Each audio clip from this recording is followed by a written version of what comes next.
I watched through the window as my daughter-in-law, Clara, hauled my mother's vintage sewing machine toward the rusty metal dumpster behind the garage. She threw it in like it was nothing but a piece of junk. My heart felt like it was going to burst through my ribs. I didn't think twice. I ran toward that dumpster, my old joints screaming in pain with every step, but I didn't care. I reached into the filth and rescued it just seconds before the heavy iron lid could have crushed it forever. 50 years of memories were sewn into that steel. I hauled it back to my room, my breath coming in ragged, desperate gasps. When I placed it on my mahogany table and began to wipe away the grime, my fingers touched something strange near the base. Thud.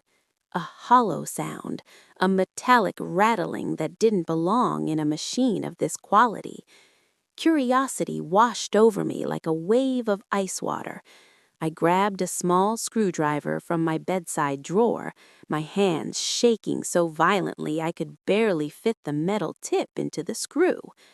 I turned it, inch by inch, thread by thread, until the wooden panel popped open.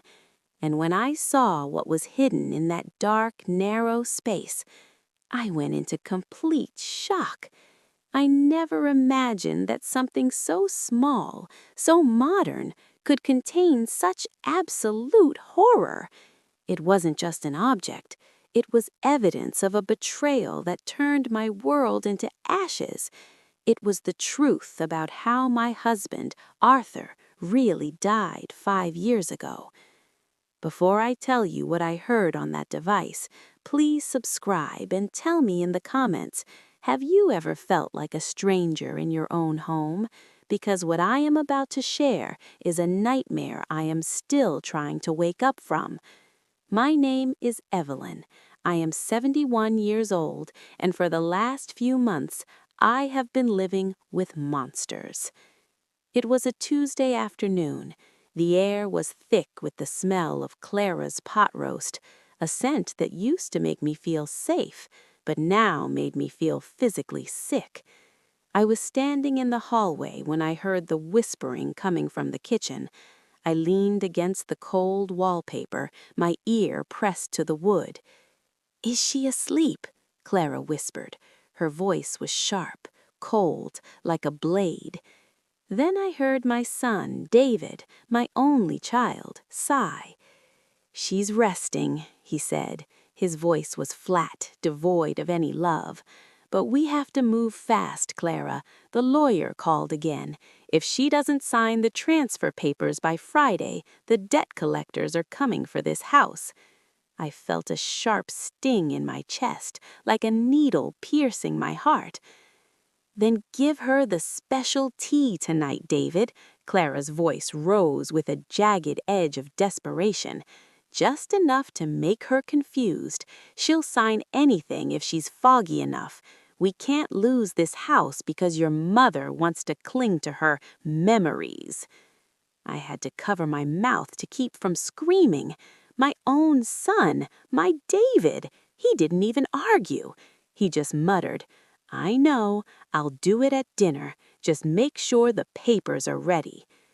In that moment, the floor beneath me disappeared. I wasn't a mother to them anymore. I was an obstacle, an asset to be liquidated. I looked down at the digital recorder I had pulled from the machine's base. With a trembling finger, I pressed play. At first, there was only static, and then the sound of my husband Arthur's voice from 5 years ago. He was gasping for air.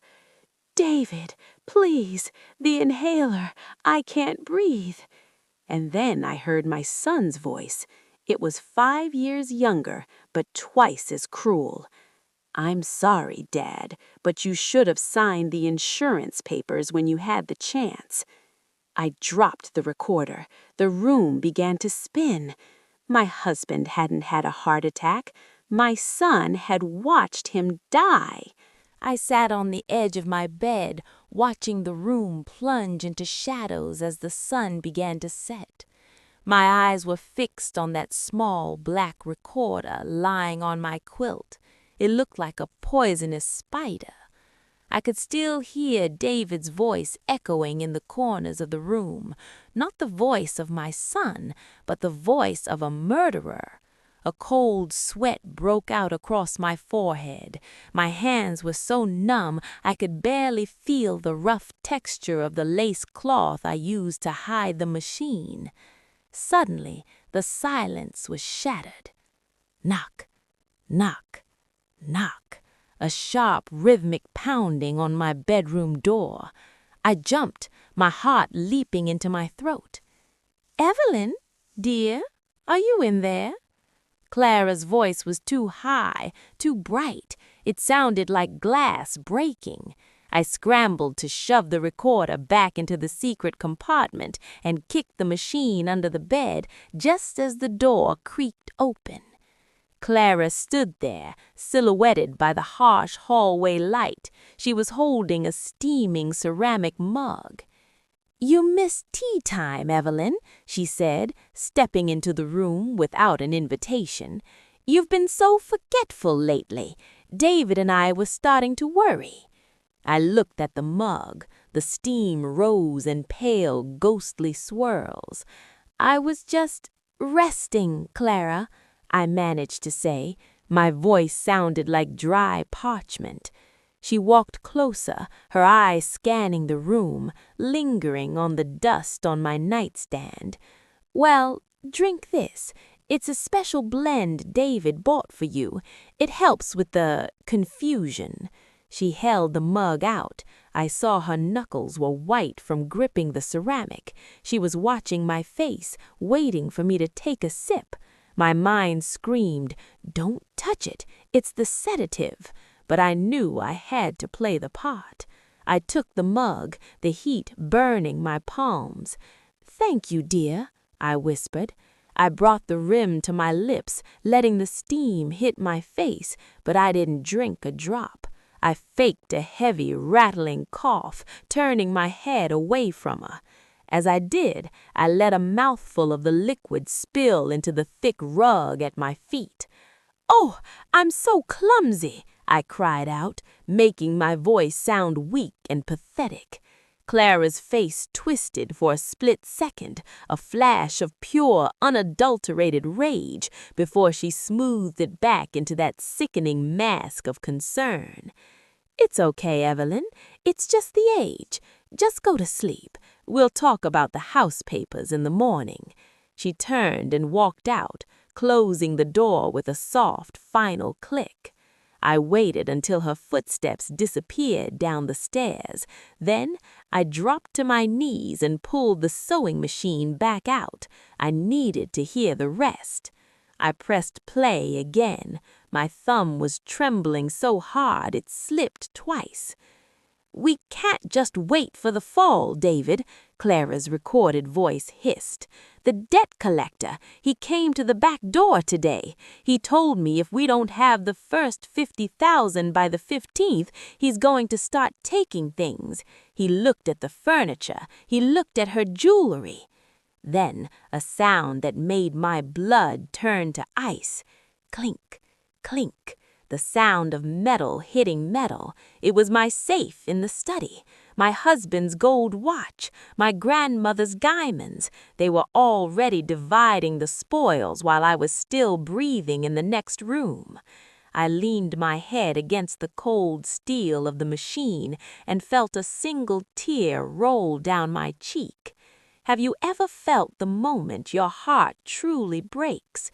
It's not a loud sound. It's a quiet realization that the people you would have died for are the ones killing you. I looked at the sewing machine. It wasn't just a piece of metal anymore. It was my only witness. It was the only thing in this house that wasn't lying to me. "I see you," I whispered into the darkness, toward the hallway where my son was likely waiting for me to drift into a drugged sleep. "I see you both now." Before I move on, I want to ask you, what would you do if you realized your own child was counting the minutes until your heart stopped? Would you run, or would you stay and make sure they never got a single penny of what they were willing to kill for? I chose to stay. I chose to fight, because a mother's love is strong, but a mother's justice is a fire that nothing can put out. The next morning, I woke up before the sun. My eyes were burning from a night without sleep. I looked at the glass of tea Clara had brought me, the one I had secretly poured into the rug. The liquid had left a dark, ugly stain on the fibers, and even now it smelled faintly of something metallic, something chemical. I realized then that my house wasn't just a home anymore. It was a crime scene. I pulled the sewing machine from under the bed with a strength I didn't know I still had. My fingers were trembling as I opened that secret wooden compartment again. I needed to know if there was more. I reached deep into the narrow space, my nails scratching against the old oak, until I felt it, a small, yellowed piece of paper wedged into the metal gears. I pulled it out with a pair of tweezers. My breath caught in my throat. It was a pharmacy receipt. October 14th, 2018. My heart stopped. That was the day Arthur died, 5 years ago.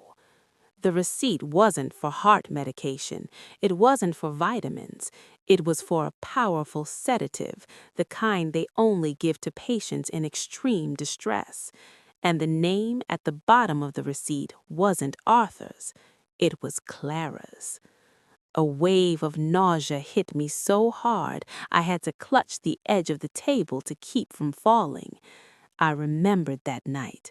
I remembered David coming into the living room with a tray. "Go rest, Mom," he had said, his voice so gentle, so convincing. "I'll sit with Dad. I'll give him his tea." I had trusted him. I had walked up those stairs, leaving my husband in the hands of his own son, never knowing I was walking away from a murder. I let out a low, guttural sob, stifling it with my hand so they wouldn't hear me. How could I have been so blind? Have you ever looked back at the most painful moment of your life and realized it wasn't a tragedy, but a calculated plan? It's a feeling that hollows you out, leaving nothing but a cold, burning hunger for justice. I grabbed the recorder once more. I fast-forwarded through the whispers about debts and houses until the static cleared. The sound of a struggle filled the room. I heard Arthur's heavy, labored breathing. "David!" he gasped, the sound of his voice breaking my heart all over again. "The inhaler! I can't find it!" There was a long silence, only the sound of the wind outside. And then David's voice, cold, sharp as a razor. "I know you can't find it, Dad, because I moved it. You shouldn't have threatened to change the will. You should have just let us have the money." I heard the sound of a glass shattering on the floor, and then silence, absolute, terrifying silence. My own son had watched his father take his last breath for a bank balance. I stood up, my legs feeling like lead. I walked to the mirror and looked at the woman staring back at me. I saw the wrinkles, the gray hair, the deep sadness, but beneath all of that, I saw a fire. I wasn't just a victim anymore. I was a witness. I heard the floorboards creak in the hallway. David was awake. "Mom?" he called out. His voice sounded so normal, so innocent. "Are you coming down for breakfast? Clara made your favorite, blueberry pancakes." I closed the sewing machine, my jaw tightening. I wiped my eyes and practiced my smile in the mirror, a smile that felt like a mask of ice. "I'm coming, David," I called back, making sure my voice sounded shaky and frail. I'm just having a little trouble finding my slippers. My head feels so heavy today." As I walked toward the door, I made a promise to Arthur's spirit. I would not let them win. I would use their own greed against them. They think I am a senile old woman waiting to die. They don't realize I'm the woman who taught them how to walk, and I'm about to show them how it feels when the ground disappears beneath your feet. Before I tell you what happened at that breakfast table, please stay with me, because the trap I was about to set was far more dangerous than anything they had planned for me. Tell me in the comments, would you have the strength to sit across from a murderer and pretend you didn't know their secret? That morning, I ate those pancakes. I looked my son in the eye, and I didn't blink once. I walked down those stairs, each step feeling like a descent into the mouth of a wolf. The clinking of silverware against porcelain, a sound that used to represent family and Sunday mornings, now sounded like the cold counting of coins.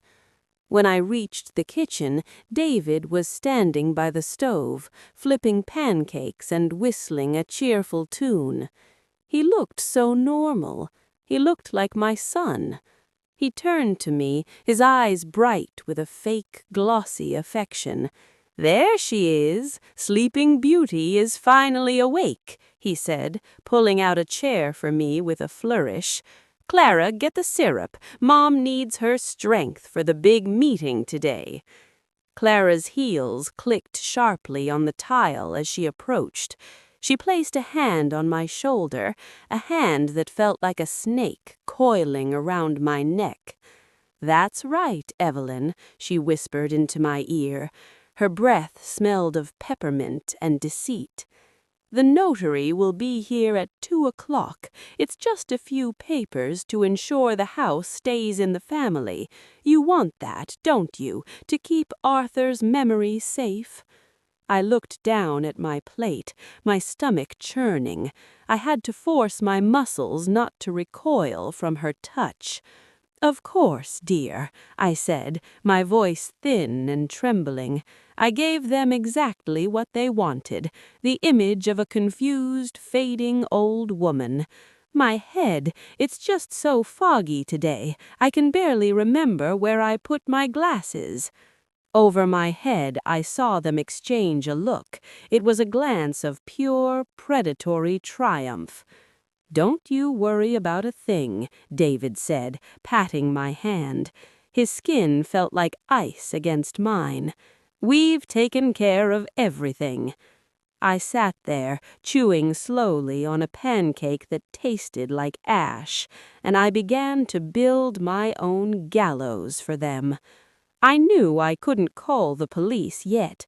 The digital recorder was 5 years old. A clever lawyer could say it was tampered with or fake. I didn't just need the past. I needed the present. I needed to catch them in the act. The moment they stepped into the garage to organize boxes, I slipped into the study.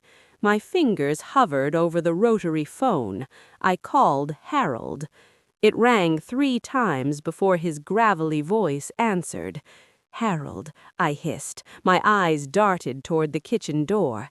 "They're bringing a notary. They're going to try and make me sign the house away. And Harold, I found the receipt. They killed him. They killed Arthur." There was a heavy, weighted silence on the other end. I could hear Harold's breathing, slow and deliberate. "Stay calm, Evelyn," he finally said, his voice a steady anchor in my storm. "Listen to me carefully. Do not sign anything. If they force the pen into your hand, make your signature wrong. Shake your hand, smudge the ink, make it invalid. I'm coming over at noon, pretending to bring those garden shears I borrowed. When I do, I'm going to slip a hidden camera into your blouse pocket." My heart hammered against my ribs like a trapped bird. A camera, Harold? If they see it— They won't see it, he interrupted. They think you're a ghost in your own home, Evelyn. They've stopped looking at you as a person. That's their biggest mistake. We're going to let them hang themselves with their own words. I hung up just as the garage door groaned open. I hurried back to the table, my pulse racing so fast I thought I might faint. When David walked back in, he was clutching a blue folder, the transfer of deed papers. He laid them on the counter, staring at them with a hunger that was terrifying to behold. "Almost time, Mom," he said. His voice dropped an octave, becoming low and manipulative. "Just one more hour and we can all finally relax." I looked at him, really looked at him, and wondered when the little boy who used to bring me dandelions had turned into this cold, calculating stranger. Have you ever realized that you don't actually know the person you raised? That under the skin you used to wash and the hair you used to brush, there is a person you don't recognize? It is a grief deeper than death. But as I sat there, I felt the weight of the plan beginning to shift. I wasn't just a mother anymore. I was a trap, and the bait was about to snap shut. The clock on the mantelpiece ticked like a heartbeat, counting down the seconds until the notary arrived. Each thud of the pendulum felt like a hammer hitting my chest. In the kitchen, David and Clara were whispering. Their voices were low, urgent, vibrating with a frantic energy I hadn't noticed before. I needed to get out. I needed to see Harold. "I'm just going to step into the garden for some air," I called out. My voice was thin, wavering, the perfect camouflage. I didn't wait for an answer. I slipped out the back door, the cool morning air hitting my face like a slap. I hurried toward the old wooden shed at the edge of the property, the place where Arthur used to spend his Sunday afternoons. But as I approached, my blood turned to ice. The heavy iron padlock was missing. The wood around the frame was splintered, as if someone had used a crowbar to force it open. My heart hammered against my ribs. Clara. She had been searching. I stepped inside. The smell of sawdust and old oil wrapped around me like a shroud. I looked at Arthur's workbench, his tools still lined up exactly where he'd left them. But then I noticed it, a loose floorboard near the back, partially hidden by a stack of empty pots. I knelt down, my knees cracking in the heavy silence. I pried the board up, and my breath stopped. Hidden in the dirt was a small metal lockbox, Arthur's emergency box. I had forgotten all about it, but someone else hadn't. The lid was ajar. I opened it, expecting old photos or a bit of emergency cash. Instead, I found a stack of letters and a life insurance policy I had never seen before. My eyes scanned the fine print. My hands began to shake so violently the paper rattled like dry leaves. It wasn't a policy for $50,000. It was for $1 million. And the beneficiary? It had been changed just weeks before Arthur's death. Not to me, but to David and Clara. I stared at the signature at the bottom. It looked like Arthur's handwriting, but the A was slightly off. The curve of the R was too sharp. It was a forgery, a cold, calculated lie. Suddenly, a shadow fell across the doorway. I spun around, clutching the papers to my chest. It was Harold. He looked grim, holding a pair of garden shears as his cover. Evelyn," he whispered, his eyes darting toward the house. "We don't have much time. The notary just pulled into the driveway.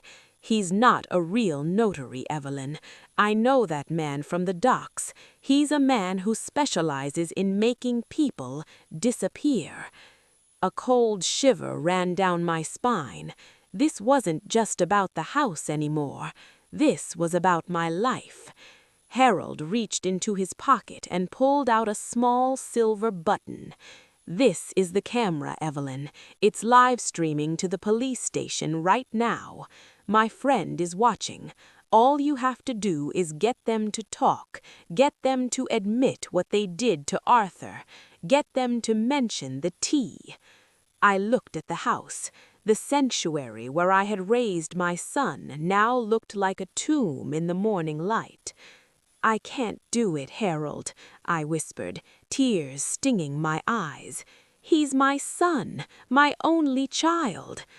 Harold grabbed my shoulders, his grip firm and steady.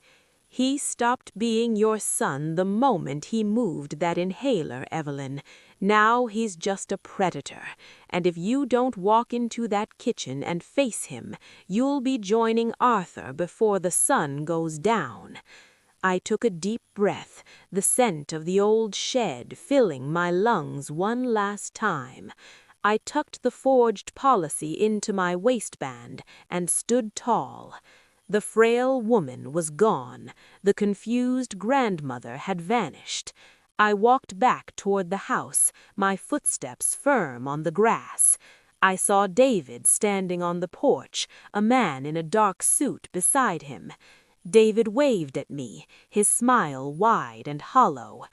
"Mom, come on in. Our friend Mr. Miller is here to help us finish those papers." I climbed the porch steps, my hand resting on the hidden camera. "I'm coming, David," and for the first time in years, my voice did not shake. I walked into that kitchen with my head held high. The forged insurance papers were tucked against my skin like armor. David was standing by the table, tapping a silver pen against the blue folder. Tap, tap, tap. Beside him, the man called Mr. Miller sat with his back perfectly straight. His eyes were cold and empty like marbles. "Ah, Mom," David said, his voice smooth as silk. "I've already poured your tea. It's just the way you like it. Extra honey." He pushed the ceramic cup toward me. I looked at the dark liquid, and then I looked him straight in the eyes. "You know, David," I said, my voice echoing in the sudden quiet, "your father always said you had a talent for persuasion. He just never thought you'd use it to persuade him to die." The air in the room vanished. David's smile didn't just fade, it disintegrated. The pen in his hand stopped mid-tap. What are you talking about, Mom?" he stammered. His face turned a sickly shade of gray. Clara stepped out from the shadows of the pantry, her face a mask of frozen terror. "She's just confused, David," she hissed, her voice trembling. "It's the age, the memory loss we talked about." I let out a short, cold laugh.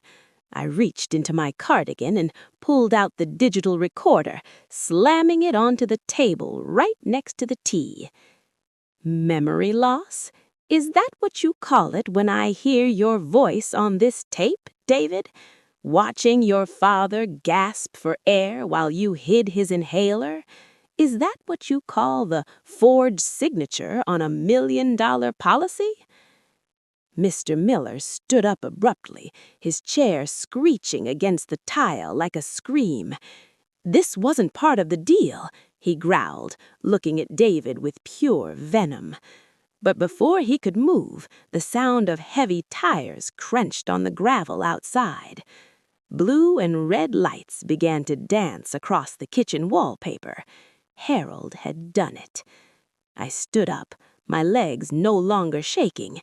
"The police are here, David, and this button on my sweater, it's been recording everything.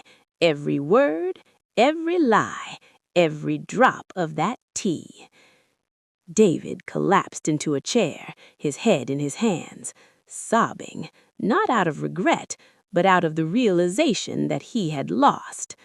Clara tried to run for the back door, but 2 officers were already there, their handcuffs glinting in the morning sun. As they led them away, David turned to look at me one last time. "Mom, please, I'm your son." I stood on the porch, watching the man I had raised be shoved into the back of a patrol car. "You stopped being my son the day you decided my life had a price tag," I whispered to the wind. Have you ever felt the moment a heavy chain finally snaps?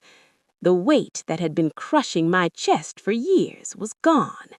It was replaced by a hollow, aching silence. But for the first time, it was a silence I owned. Weeks later, the house was quiet again.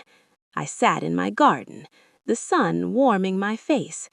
I had sold the mahogany table, and the blue folder was long gone, but I kept the sewing machine. I cleaned it, oiled it, and now it sits in my sunroom, a reminder that even the smallest, most forgotten things can hold the truth. I looked at my reflection in the pond Arthur and I had built. I saw a survivor. I saw a woman who had been betrayed by her own blood and yet refused to bleed out. I turned off the light in the kitchen and walked up the stairs to my room. Alone, yes, hurt, of course, but I am the master of my own destiny now. As I closed my eyes, I whispered a final prayer for Arthur. "We got them, my love. The truth, no matter how painful, is always better than a beautiful lie." And as I fell asleep, I understood something profound. Water never forgets, and the soul never stays silenced. The house is quiet now, truly quiet. It's not the heavy, suffocating silence of secrets and whispers. It's the light, airy silence of a home that has been cleansed. It's been 6 months since that morning in the kitchen, 6 months since I watched the taillights of that patrol car fade into the distance, taking my only son with it. People ask me all the time, "Evelyn, how do you keep going? How do you wake up in a house filled with so many ghosts?" I tell them the same thing every time. I don't live with ghosts. I live with the truth. And the truth, no matter how jagged or sharp it may be, is a much better roommate than a lie. I spent most of this morning in Arthur's shed. I've turned it into a small sanctuary, a place where I sit and drink my tea, the tea I make for myself. There is no bitter aftertaste of betrayal anymore. I look at his tools, still lined up on the wall, and I feel him there, not as a shadow, but like a warm breeze touching my cheek on a summer evening. I realized that justice isn't just about handcuffs and courtrooms. Justice is about reclaiming your own story. It's about standing in the middle of your living room and knowing that every photograph on the mantel, every inch of floor belongs to you and you alone. But I won't lie to you. There are nights when I sit by the window and I find myself looking at the phone, waiting for a call that will never come. I think about David as a little boy, the way he used to hide behind my legs when he was shy. I wonder where that little boy went. When did the greed start to grow? Was it something I did? Was it the world that changed him? I've had to learn to forgive myself for not seeing the monster earlier. Have you ever felt that guilt, that heavy, aching feeling that you should have known? If you are carrying that weight right now, I want you to listen to me. You are not responsible for the darkness in someone else's heart, even if you were the one who gave them life. My neighbor, Harold, comes over every Thursday. We sit on the porch and watch the neighborhood change. He told me yesterday that I look younger. I laughed, but I knew what he meant. The burden of being a victim is gone. I am a survivor now. I've started sewing again, too. I use my mother's old machine, the very one that saved my life. Every time the needle punctures the fabric, I feel like I'm stitching my own heart back together, one steady, rhythmic breath at a time. Before I leave you today, I want to ask you one last thing. Look around your home. Look at the people you've let into your inner circle. Do they see you for who you are, or do they see you for what you own? Don't be afraid of the truth. It might break your heart for a season, but it will save your soul for a lifetime. If this story touched you, or if it reminded you of your own strength, please share it with a friend who might be feeling invisible today. Let them know that it is never too late to stand up. It is never too late to be the hero of your own story. My name is Evelyn. I am 71 years old. I am alone, I am healing, and for the first time in a very long time, I am perfectly, beautifully free.